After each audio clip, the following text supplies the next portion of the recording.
At Park Bank, we believe drive and ambition come from the deepest parts of who we are. We view achievement not as a selfish pursuit, but as a way to improve the lives of our clients, our associates, and our neighbors. We believe ultimately ambition is driven by the heart. We've grown considerably since our start as a small community bank on Park Street, and yet we've always understood that our success depends on the success of others. Our story of ambition starts right here, in the hearts of every member of our team. Our backgrounds may be different, but our values are the same. We believe in giving more than we take, that we are more successful together, and that collaborative spirit and drive are inherent in all of us. Some of our greatest pride comes from collaborating with local entrepreneurs to build vibrant businesses that make Dane County unique. We take the time to build lasting relationships and provide exceptional service grounded in shared values. Together, we bring ambition to fruition. We're privileged to work with local causes, volunteering our time and resources to make a difference in the lives of people who make our home a place unlike anywhere else. By giving back, we all move forward. As far as we've come at Park Bank, we don't ever stop at good enough. We're always looking for the next challenge, the next opportunity, the next accomplishment. Together, we can get there, anywhere, from right here. Park Bank. Let's get to next.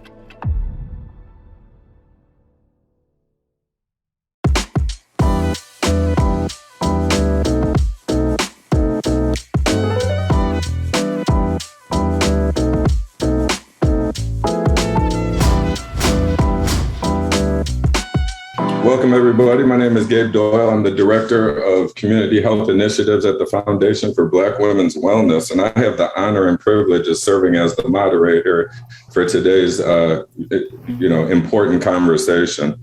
First, I want to start off by thanking Henry Sanders and the entire 365 team for being not only a valued media outlet and partner, but as well as hosting important topics like today's conversation. Today, we're going to be having a conversation at the annual Wisconsin Men's Leadership Summit, and we're going to be focusing in on reimagining brotherhood, Black and Brown brotherhood.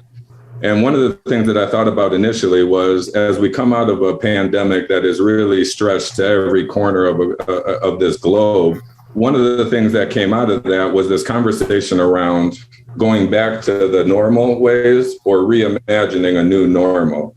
And I think that theme is going to be pretty relevant in today's conversation.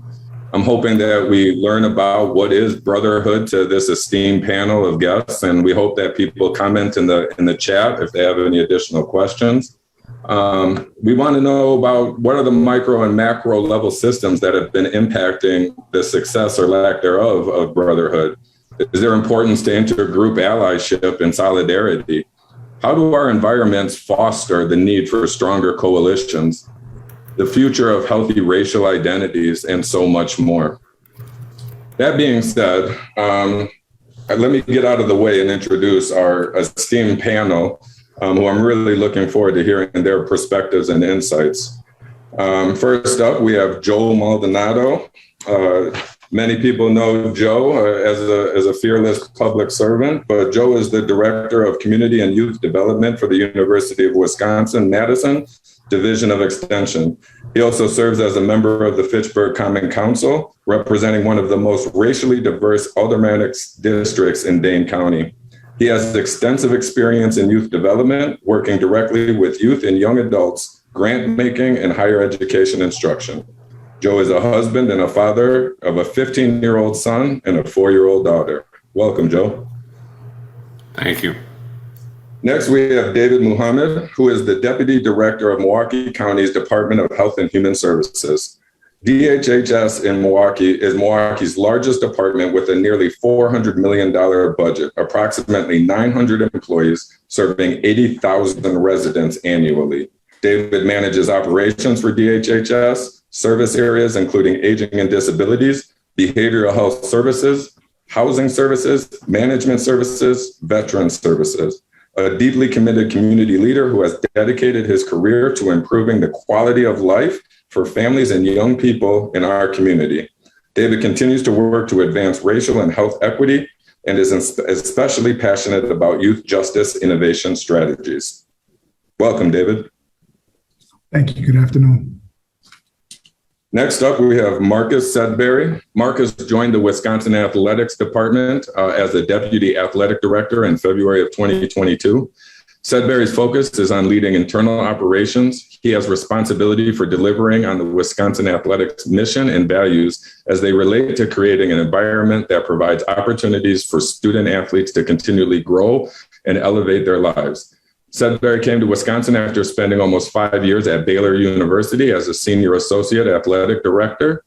Prior to his time at Baylor, Sudbury spent time at UCF, Arkansas, and the Philadelphia Eagles, and serves as a leadership consultant for the NCAA and an Institute for Sport and Social Justice. He is a co-author of 100 Pioneers, African Americans Who Broke Color Barriers in Sport, and the author of Be You, 10 Essential Qualities to Becoming an Exceptional You. Welcome, Marcus. Thanks for having me. And last but not least, we have Oscar Morales. Oscar is the first Latino poet laureate of the city of Madison. He is the editor of 3 anthologies titled I Didn't Know There Were Latinos in Wisconsin, in which the last edition featured 40 Latino writers. He published a chapbook titled Second Generation in 1985. He has read poetry at the Detroit Institute of Art, Chicago Cultural Center, and the Loft in Minneapolis. He has been an executive director of Omega Schools for the past 22 years, which provides GED preparation for young adults in Dane County. Does a lot more, but that's where his bio concludes. Welcome, Oscar. Thanks, Gabe. So today, as I mentioned, we're going to have a conversation about what it's like to reimagine Black and Brown brotherhood. As you can tell by everybody's bio, there is no shortage of wisdom, knowledge, personal and professional experience that should help shape this conversation. Today's conversation will be free-flowing, as I mentioned before. I'll just be the one teeing up the questions. We'll look for a rich discussion. And if anybody in the audience is interested in participating, please include your questions and comments in the chat, and we'll try and weave them in as we go along. If I miss any, I apologize, and feel free to type them in again, and hopefully we can get them covered by this group. That being said, panel, we ready to do this? All right, that's the excitement I'm looking for. So this one will be, I told you I'd be a little bit supportive, so I'm gonna go ahead and tee it up with Joe, and then we'll just let everybody else chime in with an answer. But the first question, we are all very different with different cultural expressions, different lived experiences, and we intersect differently. But how do we define Black and Brown brotherhood? Joe? Yeah, so all of our professional accolades were listed. So I'm going to start with the personal because that's kind of my leadership style. I grew up in the city of Milwaukee. And I lived in Madison for my adult life, but I grew up on the north side of Milwaukee, and for those who know Milwaukee, it's a very segregated city, and you know, I've had experiences on the north side, on the south side and east side where I have a lot of family, and then also in the suburbs, and in every experience I've had to navigate those spaces, and they help me understand better who I am. And I would say that really the idea of brotherhood is realizing that we have a lot of common struggles, but we also have to acknowledge what the differences are, and we have to be really honest about those differences. So we have to know when we carry privilege, we also have to know when we're at a disadvantage, and we have to be unafraid to be able to speak out when there is injustice. We have to be able to speak out when something is not working. We have to be able to question when something just doesn't sit right with us, and we have to be there for other people. And that involves sacrifice, and it involves discomfort. I've tried my best and I've fallen short often in speaking truth to power. But I've also realized that a part of Brotherhood is being behind the scenes and knowing when not to shine and let others shine, and also know when you need to pull levers to be able to make things happen, to be able to bring somebody to the table who is left out, often intentionally, sometimes unintentionally. Thanks, Joe. Opening it up to everyone else. I'd like to add something to that. And the question again, we're asking about how do we define brotherhood, given that we might have different expressions of it. I would say, since we're talking about Black and Brown brotherhood, we have to look at what connects us historically. And while a lot of times these kind of conversations and folks in the community, we focus on having common opposition or common obstacles or common oppressor, I think it's important to lift up common origins. For those of us who are students of history, we have to understand that the African diaspora, 95% of it was throughout Latin America, and about 5% ended up in North America. So there's definitely historical lineage that connects us. There's a historical experience of struggle that connects us. And so, I don't want to advance the idea of a presumed alliance, but we are really talking about historically people who have been family, literally. And I think in the context that we're discussing, like Joe mentioned with Milwaukee, segregation is a byproduct of how populations are kind of kept apart and controlled from each other. And Milwaukee is a good example of that. I think if we're in spaces like all of us represent some professional field or some kind of helping profession, and we find ourselves in spaces like this, then it is our obligation to keep the door open for those from our communities. And then beyond just the historical and cultural connections that we might have, to look at ourselves as advocates for social justice in these spaces. So I definitely think that would be my contribution to the definition of Black and Brown brotherhood. Thanks, David. Marcus or Oscar? Yeah, when I think about brotherhood, I honestly start with kind of as Joe did, like my personal side. I have a brother, and my brother and I, we have a different mother. That's my brother. And I don't really care what mistakes he makes, what successes he has. Like all that is what it is. But that's my brother, and nobody crosses him. If I know that he's in a tough spot, I come to his rescue, whether he put himself in the situation or somebody else put him in that situation. Like, it's my brother. And I think that that's the beauty of Black and Brown brotherhood that I dream of realizing even more. Like I've certainly seen that in my life. My experiences have shown that I have Black and Brown brothers who will come to my rescue when I'm in a tough spot. They'll come and advocate on my behalf when I'm challenged with something and I don't see something that should be in front of me or something that is in front of me. I'm not seeing it, but they see it. Like they've come to help me. My hope and desire is that version of brotherhood continues to grow, that we are able to see one another for, as is mentioned, the similarities that we have, the connection that we have that goes far beyond even skin tone, complexion. It's deeper than that. And the responsibility we have to truly be brothers, to be in it with each other, to be to lock arms and to make sure that we have each other's back, regardless of the situation. Like not to say that if somebody's completely wrong and I'm jumping to the carpet and saying, well, they were right. That's not necessarily brotherhood either, because I think brotherhood is also accountability. Brotherhood is being able to say to my brother, hey man, you were wrong on this, but I got you. Let me support you. Let me get you to the right resources, to the right people who can help us navigate that. Doesn't mean I'm coming in endorsing what he's done. And then likewise, when I feel somebody has wronged them, I'm stepping up to the plate. So that's kind of how I see brotherhood and how I see our role as Black and Brown brothers working together to truly make brotherhood real.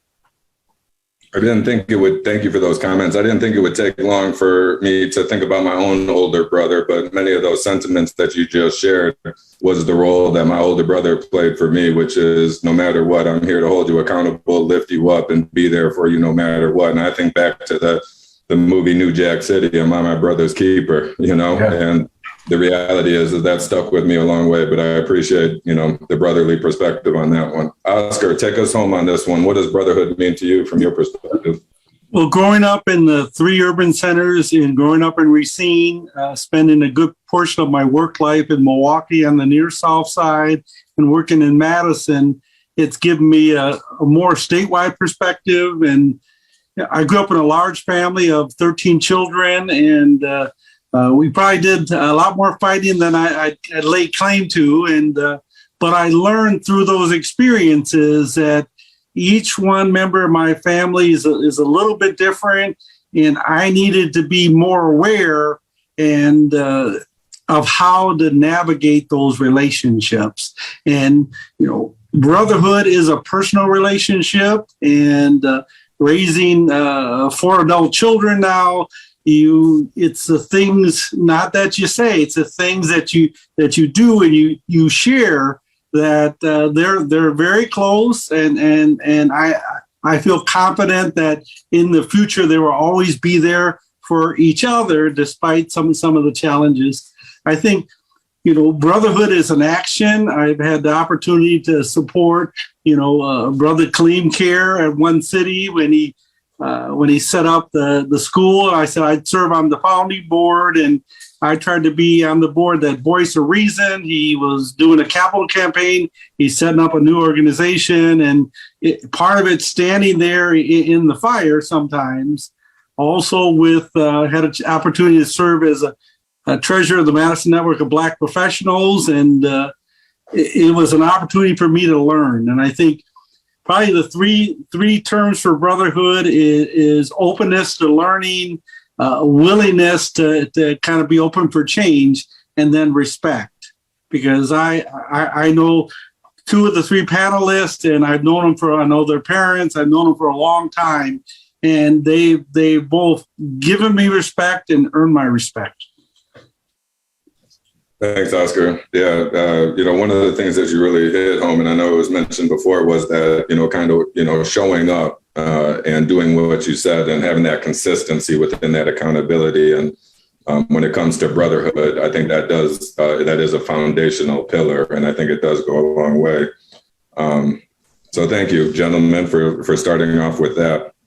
As we move to the next question, we're going to go from the personal or the individual and think about it more at a systems level. So for many of us, and again, I don't want to paint it that we're all in the same boat here or had the same experiences, but for many in the state of Wisconsin, United States of America, and across the globe, systems have been set up to keep people complicit in each other's oppression. You know, that could show up as systems labeling who's good law-abiding immigrants, who's not, who are the model minorities, or put folks into categories of being closer to whiteness. So can you talk a little bit about why it's important to acknowledge this in order to build a strong foundation among our communities? I'd like to address that if I may. Yeah. I think it's important to speak a little bit about how racism shows up differently in Latin America in comparison to the United States. It's almost like the reverse of the one drop rule, where if you have lighter skin or you have you present as white, then you can pass into different social classes. Whereas in America, it hasn't always been that way. And I think that many Latinos don't necessarily see themselves as people of color in the way that America makes you classify and see yourself. And so I think that's something that needs to be challenged and lifted up. You know, Oscar mentioned he knew my parents. The way that I was raised, I was always taught my identity and taught my cultural connection and connection to, Black people here in this country. And that stayed with me and definitely is something that has informed my consciousness raising. Because when we talk about how we show up for each other in the system promotes a scarcity mentality. So that if you win, that means my community loses. And so when Joe talked about Milwaukee, I think it's a very instructive example where if someone on the north side of the city receives some type of funding or support, someone on the south side feels like they're losing. or if things get hot politically one season, a candidate or an elected official might pivot to one community over another to pit the two against each other. And I think what we have to recognize is that we're out of the black-white paradigm, and we're living in a time where the two communities make up the majority, and we have to move and operate, recognizing that a rising boat lifts all tides, and that these two communities rise doesn't mean that one of us loses. It means that all of us gain. I can step in on that. So the dynamic Dave is talking about, I think it I thought it would leave when I left Milwaukee as a 19-year-old, or as an 18-year-old, but I noticed it plays out on campus, and it tends to play out in the community in Madison, which is, at least on the surface, a little more integrated, but really when you boil it down to, there's a lot of separation that exists here. And I've seen it play out in a lot of different places, and I think especially happens when it comes to resources. My approach to it is always to realize, like, what is the issue? What is it that we're talking about, right? Are we talking about, education? Are we talking about police? Are we talking about immigration? Are we talking about discrimination? Are we talking about the microaggressions that folks tend to face in the workplace? And go from there, and really just stand for folks who are the most impacted when you're in a place. So, my people, like David's, are from the island of Puerto Rico, and David really was somebody who helped me develop my own sense of who I am as a Puerto Rican, and we are a colony of the United States. So my family doesn't have to deal with immigration issues, but when we're talking about immigration issues, I'm definitely going to step to the side and make sure that folks that are impacted by it are going to be front and center, and their issues are going to be front and center. If we're talking about police brutality, for instance, I may be a little bit more, a lot less likely to suffer from the misuse of force than somebody who has a darker complexion than I am. So when we're talking about those issues, I want to make sure that, I'm humble enough to be able to step to the side and be able to support in any way that I can, and speak out when something's not right. I think the other thing that we just need to think about is that, all of this operates in the context of colonialism, and we're all in the boat that we're in largely because somebody put us there. And to David's point, we all come from greatness. Our cultures are beautiful, but in many cases our cultures have been damaged and to some extent exploited and destroyed by colonialism. Puerto Rico has never been a free and independent nation. And because of exploitation of the island, that's what brought our grandparents and our parents here. And that is what led to some of the issues that you see in our community, whether it relates to incarceration or income inequality. And we have to acknowledge that before we move forward. And we have to know when somebody else is in their struggle, and let them have the center stage and allow, in that background support to be able to play out, so that justice can actually be served. Thanks, Joe. Marcus or Oscar? And I appreciate all the way David and Joe spoke about that. I think it speaks a lot to the systems that exist. When I hear or when I engage in conversations around systems, I'm also very careful to point out that, like, systems are at the macro level very strong and powerful things, but in and of itself, it can't change itself. Like, there has to be people to change it. And so when I think about it, I'm thinking about, like, how can we attack the people, not like attack them, but how can we attack the notion that the people are the ones who are perpetuating the cycle or perpetuating the system or whatever that is?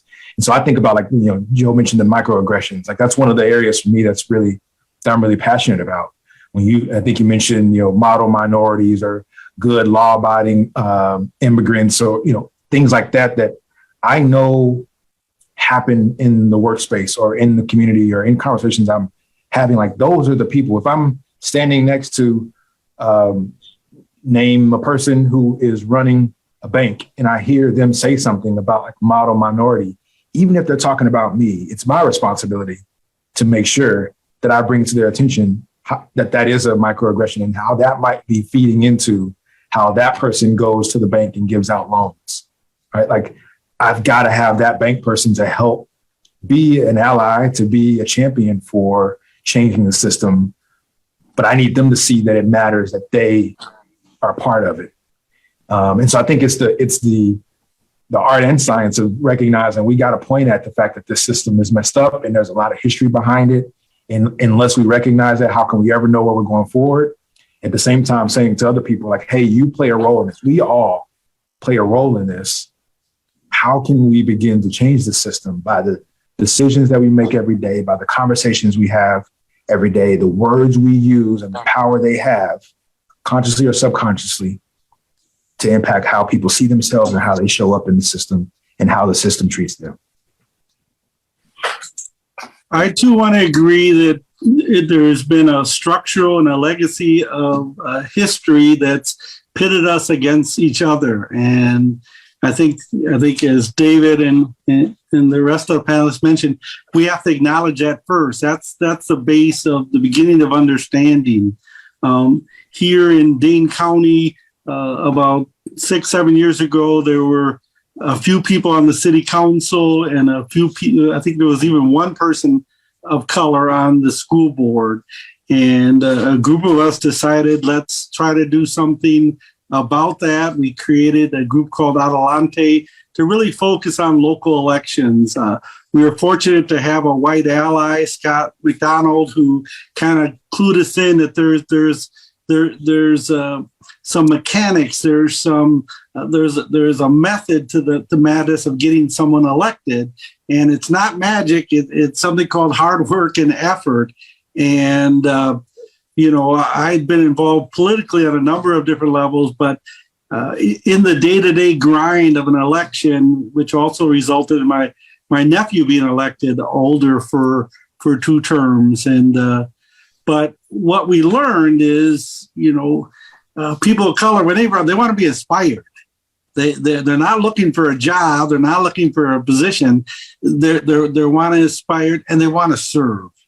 I mean, Joe's a perfect example here in Fitchburg. I think the second thing is we learn best as a cohort. We learn, and because there's trust involved in working together.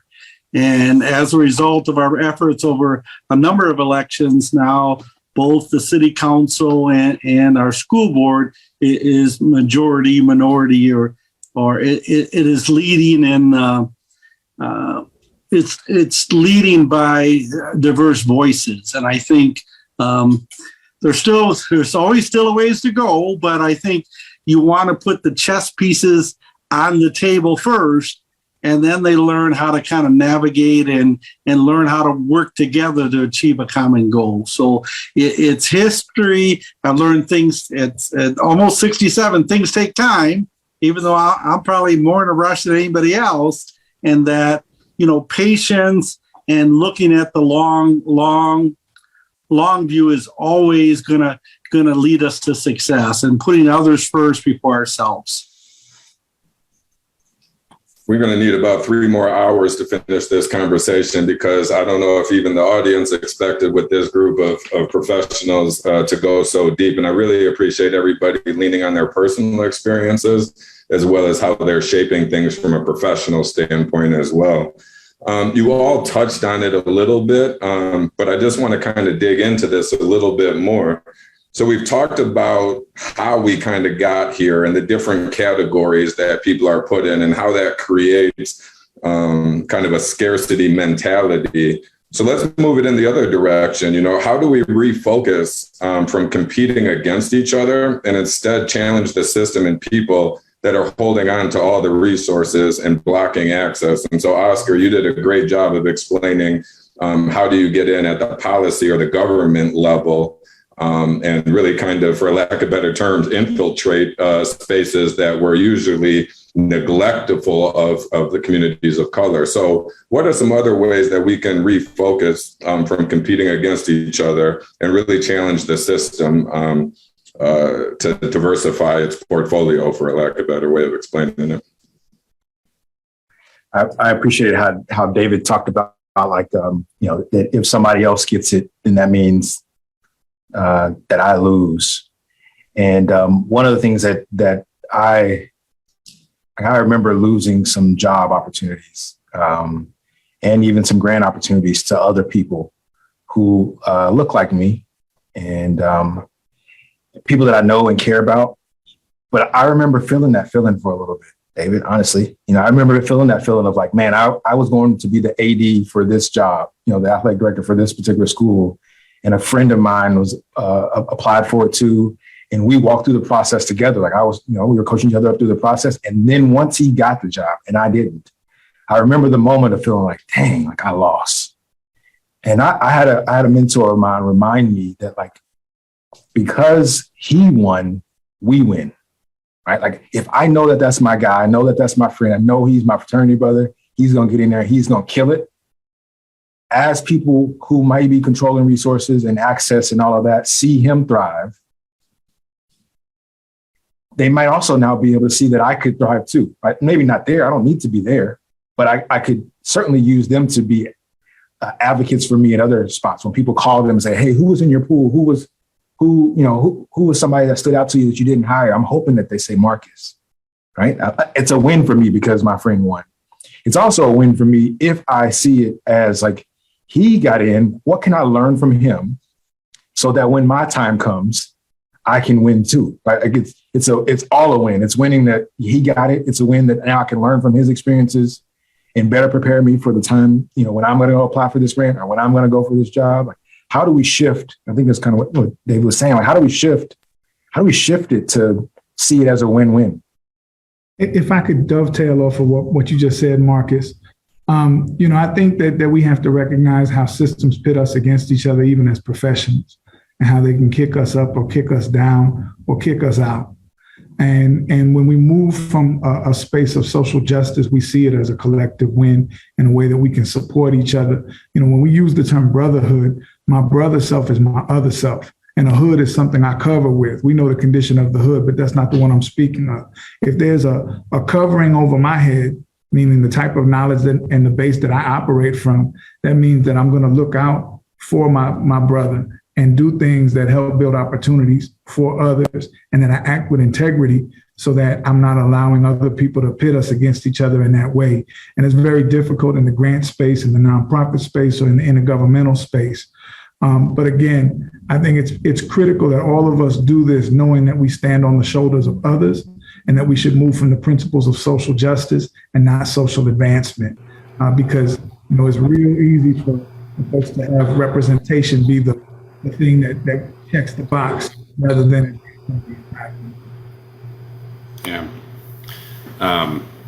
and what Dave said about brotherhood, that was like a high verse that I had to rewind back and reflect on, because and that happens often.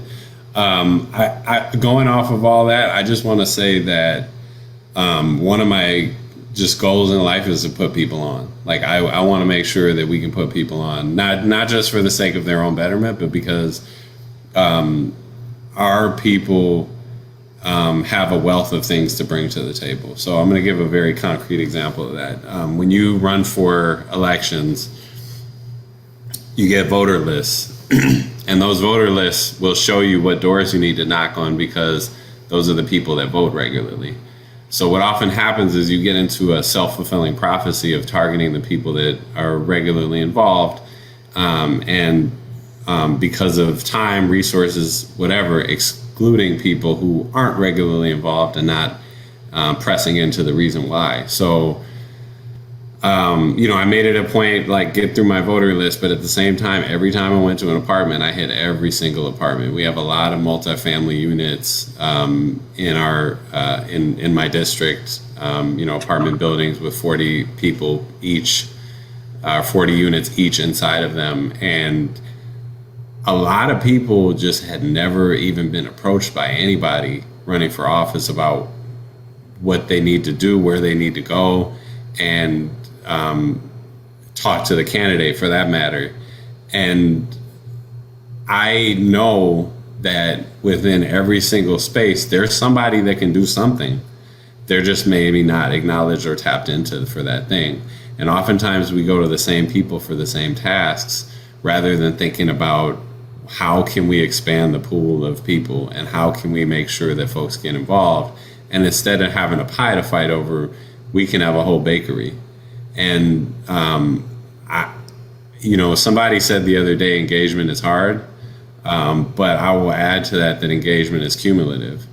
So when you regularly engage people, when you regularly involve people, when you regularly ask people what they think and find ways to get them at the table to make decisions, that will multiply itself, and people will expect to be engaged rather than surprised to be engaged.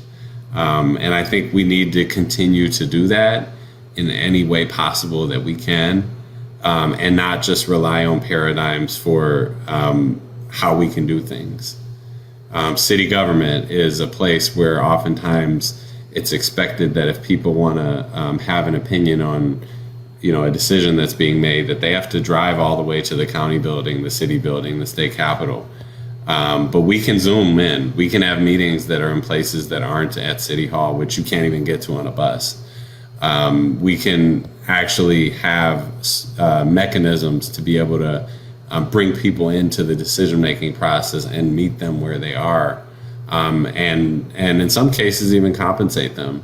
I think it's really important that we not only ask people and solicit them for their advice, but we also have tangible things that we can bring to the table to address, whatever it is that may not be there in their lives. So that's how I think we can really build those relationships, is by having an exchange and making sure that we're always talking, but that we're always listening and we're offering.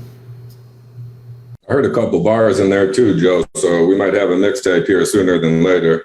Oscar, did you have any additional thoughts that you wanted to chime in? You might be on mute, sir.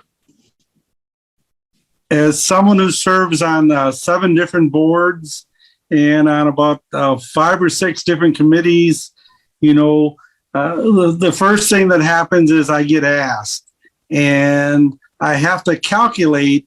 If I say no, it doesn't matter all the good things I've done over the years, all my involvement. If I say no to that one person, there's a big risk. So about 10 years ago, I've chosen to say, once my kids were out of school, that I say yes. For me, it's easier to whatever request to say yes, because I can figure out the details. I've probably either done something like that, know someone, so the yes is for me is actually easier, and it builds goodwill, it builds trust and confidence. It brings someone new to the fold, because there's always people trying to do something, and we always encourage people to ask for help, but you have to honor that when they do. So I learned a long time ago to say for yes. And, for example, I know Joe he's leading the charge for a new Pittsburgh Teen Center. And I said, look, we haven't met for a little while. It's good to bring food. I'll pay for the food.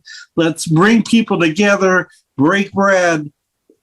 Food and engagement, that has a way of making us all human. No one looks at your job title when you're chowing down on some tacos. It really brings us to the same level. And it was inspiring to kind of be there, and you could feel the energy. And I think, especially since COVID, coming together for a common purpose is good. So I've just learned that by extending myself, it just makes a huge difference, because we're always we hold ourselves accountable, but oftentimes the community holds us accountable, and we have to always be willing to step up to the plate. Gabe, can I just say one really quick thing? I think an important part of our cultures is the humility that we often bring to the table.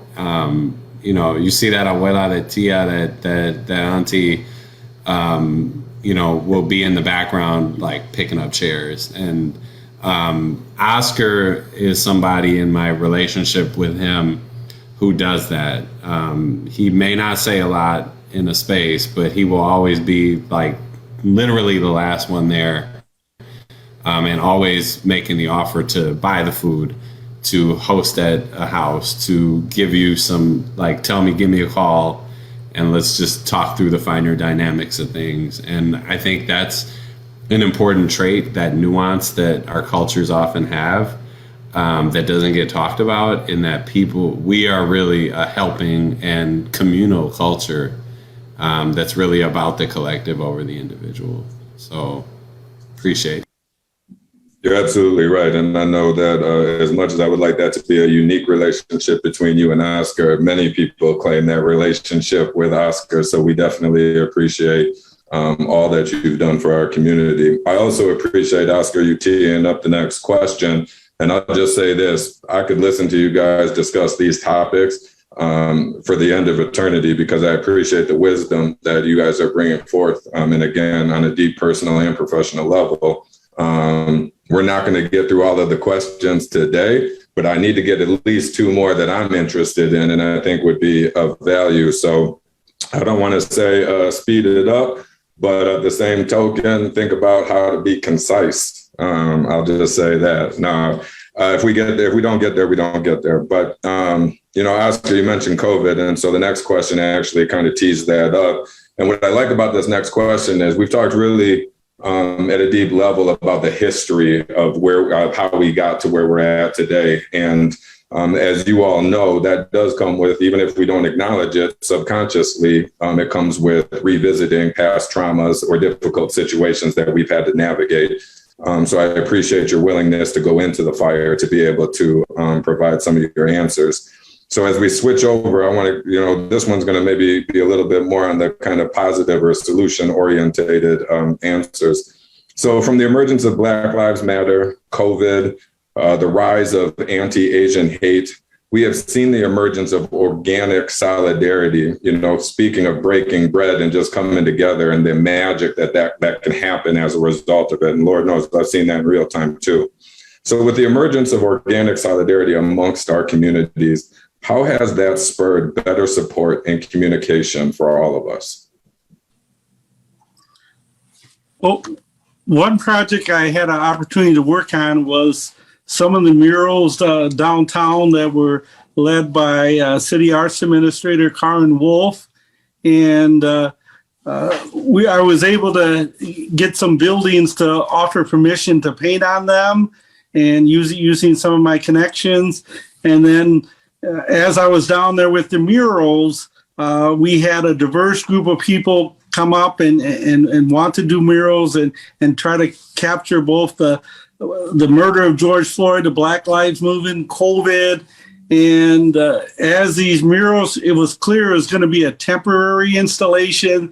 They said, what do we do next? So I immediately thought of the magazine Umoja under the leadership of Malele, and currently it's under the auspices of the Urban League and under a new editor, Yvette Craig, who's doing an amazing job. So we were able to, working with Ed Lee and Dr. Anthony, get Umoja to do an issue just of the murals. So they did a special issue. The Overture board helped lead some of the fundraising. I said, I want the pictures to tell the story. not the articles, because they were so powerful. And then I heard from some teachers, can I use some of these magazines as a learning tool?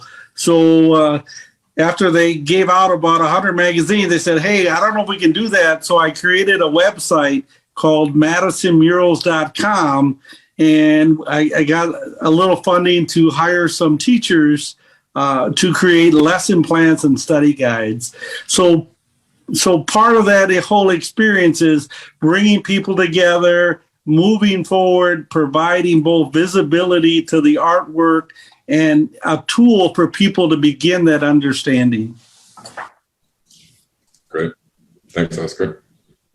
When I think about, I'll try to be brief too, Gabe. When I think about organic solidarity, I think about moments when in light of some of the things that you mentioned, where I've been in tears or emotional or struggling, and somebody's walked up and put their hand behind my back, on my shoulder or something.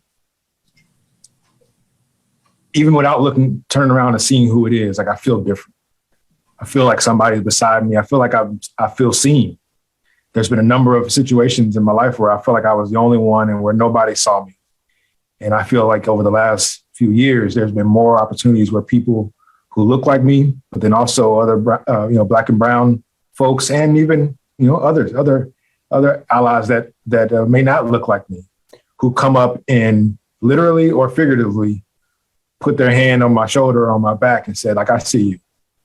And that has gone a long way with building solidarity with me and building community.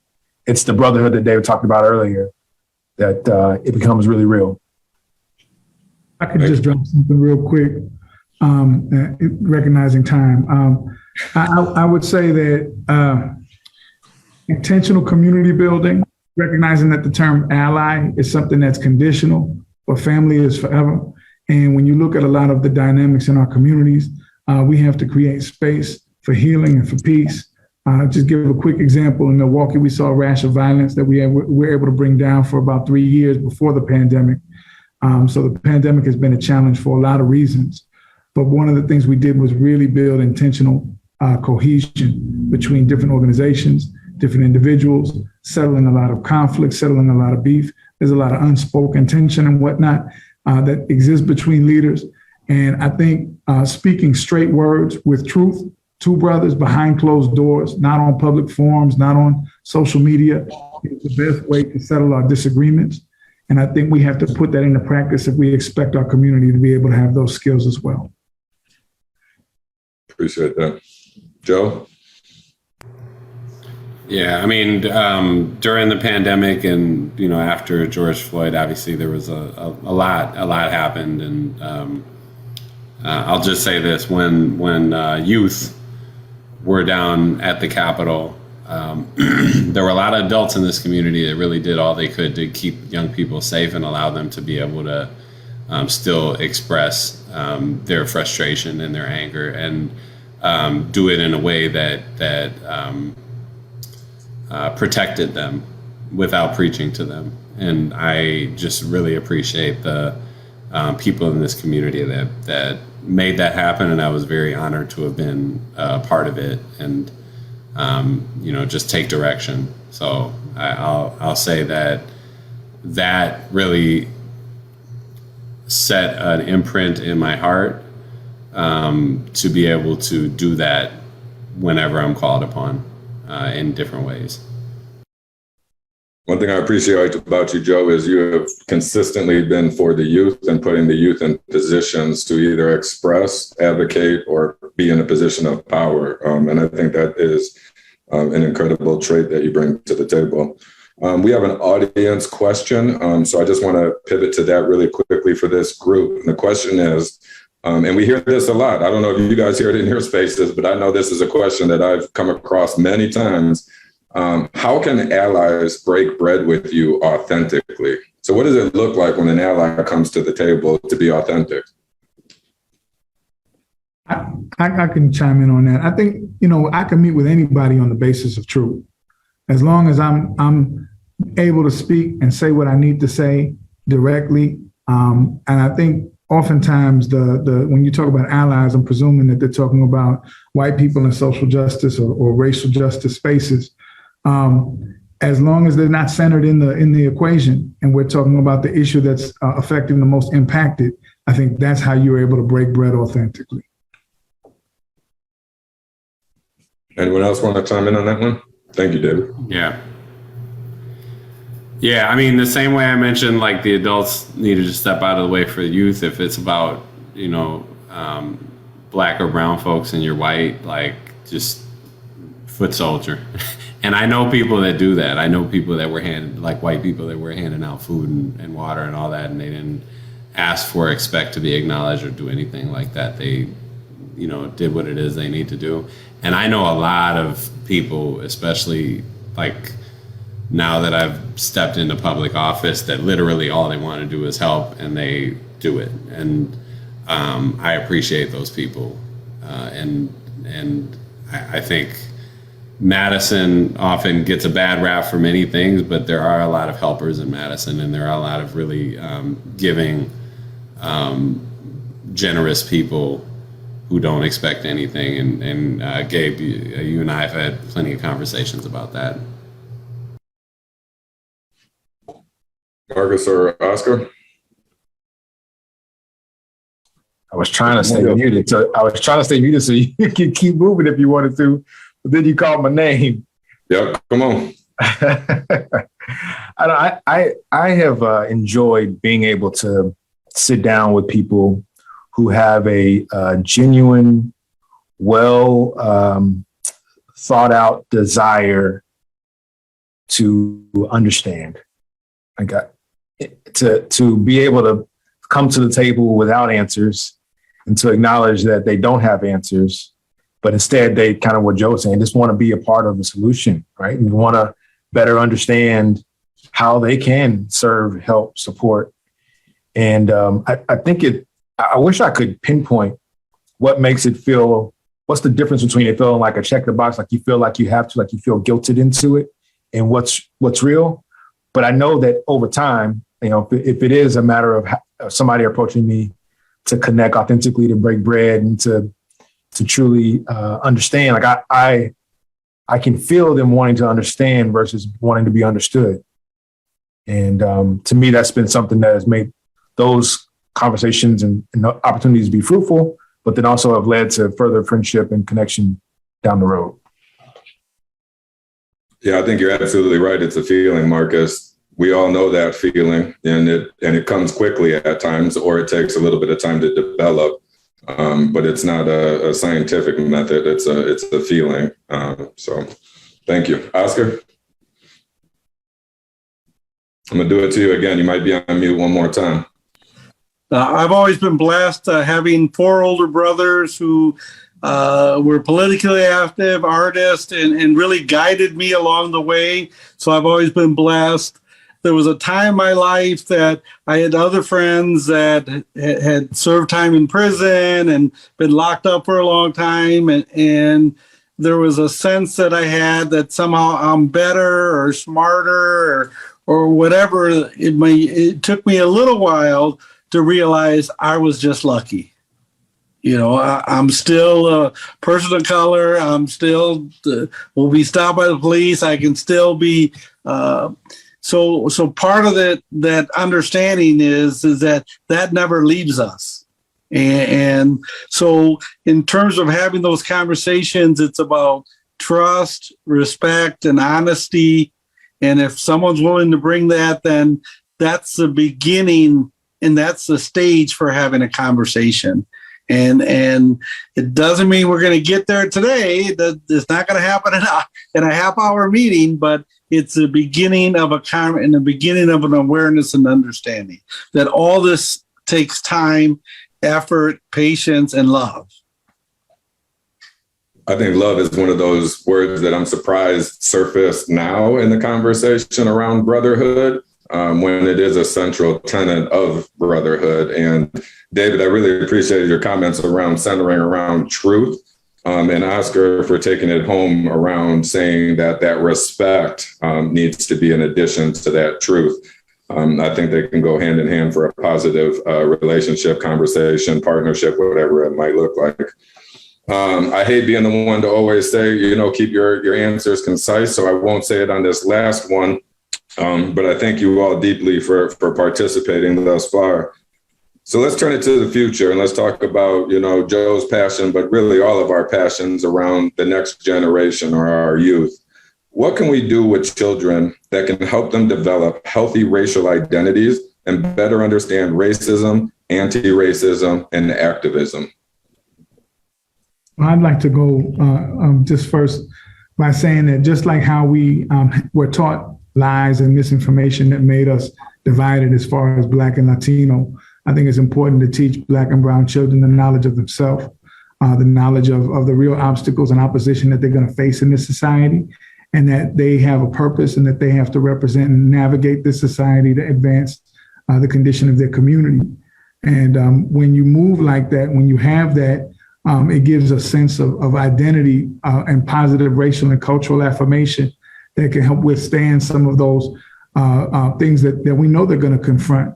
When we look at young people from other ethnic groups or other backgrounds, they don't necessarily come and expect the dominant culture to educate them about their history. That has to start in the house. And we have to prepare them to master those types of things that'll help better our community. Thank you, David. I think, one of the things you see is with ethnic studies, for example. I remember the documentary, I can't remember, it was about Arizona. It was about education around ethnic studies curriculum there. And one of the things they found was if you teach about the real history of this country and you're honest about it, it brings up academic outcomes as well, even for white children. So, this is all of our shared history, and we have to be honest about it. And it's not just for the betterment and the self-fulfillment and confidence and the mental health of our Black and brown youth, but really by teaching that truth, we liberate everyone. And we're able to have those honest conversations and actually break bread if our children know better. And I noticed that my daughter goes to one city schools, and her white kindergarten teacher has them come home singing Black People That Changed the World. And I'm glad that my little light-skinned, mixed Latina baby is doing that. And I think all of our kids need to do that. White, Black, brown, and anywhere in between. Thanks, Joe. Marcus. Yeah, I have a 5-year-old and a 3-year-old. And so I'm trying to teach them history the best I can, because there's so much I still have to learn and grow. The space that I do know a little bit better is when you talk about racial identities, is helping them see that their racial identity is not singular. It's not monolithic. It's not just one thing. That they're last week or a couple weeks ago, there was a art showing that the university put on, the Line Break group. I'm sure I'm messing up the name, but I wish my son I just moved here. They're not here yet. I wish I could have taken my son to see people who look like him expressing themselves in art. He's going to see sports all day, every day. That's what I do. But I want him to know about the new principal over in Sun Prairie that just was announced associate principal out there. I want him to see doctors and lawyers, and I want him to see things beyond what media presents. So I'm thankful for this platform, Madison 365, the opportunity that they take to celebrate people who are doing a lot of really dope stuff across all kind of. I can't wait to go see and hear more about Oscar's work and have my kids see and feel it and know that you can do everything. There is no singular identity for you. And the more I can embrace that, the more my household, my family embraces that, I think the more they're able to see what's possible for them. I know somebody had to do that for me. I'm hoping that I can do that not only for my children, but other children. and other people to see that there are possibilities. In the sports world, I say all the time, like, and somebody told this to me when I was starting out in the industry, Marcus, you don't have to always be the jersey. You can be the suit. I know that. So I want other people to know that. And I think that starts in my household. I can't expect other people to do that for me if I'm not doing that at home first. Thank you, Marcus. Oscar, final word on this. Well, I think if you've been watching this show, you see 4 young men that make me as a 67-year-old proud that you're going to carry the legacy. You're going to carry the torch. I feel that it's my time to support and step away because you're going to carry that torch. And I believe you have the principles, the identity, you have the energy to take it to the next step. So it's very encouraging. I want to thank Henry and the team for putting this together. And thank you, Gabe, for thought-provoking questions. No, I appreciate you all. And if I can get my comments done in the next 30 seconds, I might even be on time, which is a miracle in itself. So I just want to deeply thank each and every one of you. I recently was at an event where a well-respected community leader said that they had traveled around all over the country attending conferences around racial and health equity. And they said, although we have so much more to do here locally in Dane County and the state of Wisconsin, momentum is really on our side right now. And Oscar, you alluded to that with some of the government positions that people were able to get into, system leaders that you see on this panel, and what we see in our everyday life. So I really want to lean on the fact that there is a lot of momentum, and Wisconsin is in a really good place when you see people like this and across the whole summit who are leading at high levels and grassroots levels. And so that's a really great thing. Some of the themes that I heard really quickly as we wrap up: understanding your history, accountability and brotherhood, need for statewide connections. We've all personally had to navigate spaces as children and all the way up through our professional, and that has come with wisdom, insights, and the ability to help others navigate difficult and positive spaces. We got to fight against the scarcity mentality. We need to start believing in, if he wins, I win. And I think about Joe. Every time something changes in my life, he is quick to text me a congratulatory statement. And to your point, Marcus, that's that tap on the shoulder that just really feels good. It's not expected. I didn't think he was going to do that, but it happened. And it made me be like, okay, I'm in the right place at the right time. Social justice over social advancement. That is my new favorite statement. So David, thank you for bringing that. I'm sure I'm late to the party on understanding that statement, but that being said, that really sat home with me. Bidirectional truth and respect. And lastly, knowledge of self. Thank you, Henry Sanders, Madison 365. This has been an incredible opportunity for me personally to get to hear the answers that were surfaced.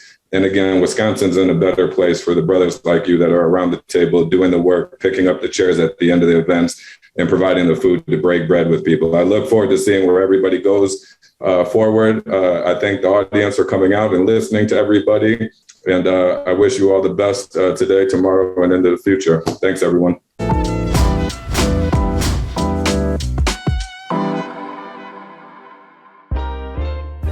This is 365 Media.